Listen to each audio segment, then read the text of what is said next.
పల్లె సింధూరారెడ్డి, మీరు చెప్పిన దాన్ని అదే కుక్కలో పందులు కాకుండా కొత్త విషయం ఉంటే చెప్పండి. థ్యాంక్ యూ అధ్యక్ష. విద్యారంగంలో ప్రక్షాళన తీసుకురావాలని మంచి ఉద్దేశంతో సమూలమైన సమగ్రమైన మార్పులు తీసుకొస్తున్న మన మంత్రివర్యుల్ని మనస్ఫూర్తిగా అభినందిస్తున్నాను సార్. ముందుగా పుట్టపర్తి నియోజకవర్గంలో sir primary schools, upper primary school, model school, ZP schools, ఇంకా కేజీబీబీ ఇవన్నీ కలుపుకొని 319 ఉన్నాయి సార్ మాకు. ఇందులో 57 వాటికి కాంపౌండ్ వాళ్ళు సక్రమంగా లేవు సార్. మీ ద్వారా మంత్రివర్యుల్ని దీనికి ఫండ్స్ కేటాయించి దీని నిర్మాణానికి హెల్ప్ చేయమని కోరుతున్నాను సార్. అలాగే గత ప్రభుత్వంలో నాడు నేడు కింద చాలా పనులు చేపట్టారు సార్. అందులో చాలా వరకు అసంపూర్ణంగా ఉండిపోయాయి. చాలా వరకు సిమెంట్ అందుబాటులో రాలేదు అని చెప్పి ఇంకా ఫండ్స్ రిలీజ్ చేయకపోవడంతో చాలా వరకు ఆపేశారు సార్.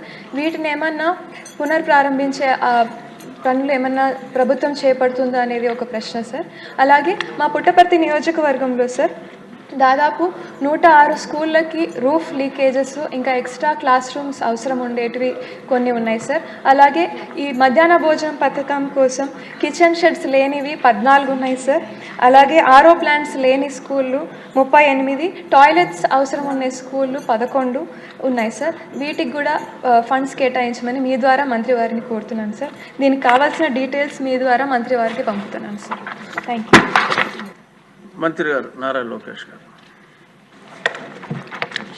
అధ్యక్ష, ఇప్పుడే అదితి గజపతిరాజు గారు, బండారు శ్రావణి గారు, శిరీష గారు, సింధూరారెడ్డి గారు ఈరోజు ఈ ప్రహరీ గోడల గురించి మారటం జరిగింది. అధ్యక్ష ఇక్కడ చాలా స్పష్టంగా 3 విషయాలు చెప్పదలుచుకున్నాను.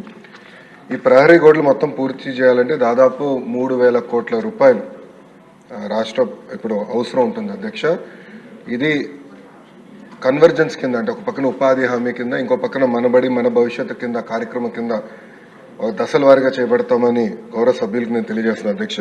అధ్యక్ష మన అదితి గజపతిరాజు గారు చాలా స్పష్టంగా డ్రగ్స్ గురించి కూడా ప్రస్తావించడం జరిగింది. అధ్యక్ష, దాంట్లో ఇప్పుడు డ్రగ్స్ వద్దు బ్రో అన్న క్యాంపెయిన్ మన ప్రభుత్వం చేపడతాం జరిగింది. అధ్యక్ష, ఈగల్ అని పోలీసులు అధికారులతో ఒక సంస్థ ఏర్పాటు చేసి ప్రతి పాఠశాలలో కంపల్సరీగా ఈగల్ క్లబ్స్ అనేది ఏర్పాటు చేస్తాంతో పాటు విద్యార్థుల చైతన్యం తీసుకొస్తూ డ్రగ్స్కి ఎందుకు దూరం ఉండాలి, ఒక డ్రగ్స్ వల్ల వాళ్ళే కాదు ఒక తరం ఎట్లా నాశనం అవుతుంది అనేది చెప్పేదానికి కార్యక్రమాలు చేపడుతున్నాం. అధ్యక్ష, ఇది అన్ని పాఠశాలలకి కాలేజీలు కూడా మన ఇన్స్ట్రక్షన్స్ పాస్ చేసాం. అధ్యక్ష, ఇప్పుడు 10వ తరగతి అదేవిధంగా మనకి ఇంటర్ బోర్డ్ ఎగ్జామ్స్ ఉన్నాయి కనుక ఇది పూర్తి అయిన తర్వాత మళ్ళీ అది యాక్టివేట్ చేస్తామని గౌరవ సభ్యులకు నేను తెలియజేస్తున్నాను. అధ్యక్ష,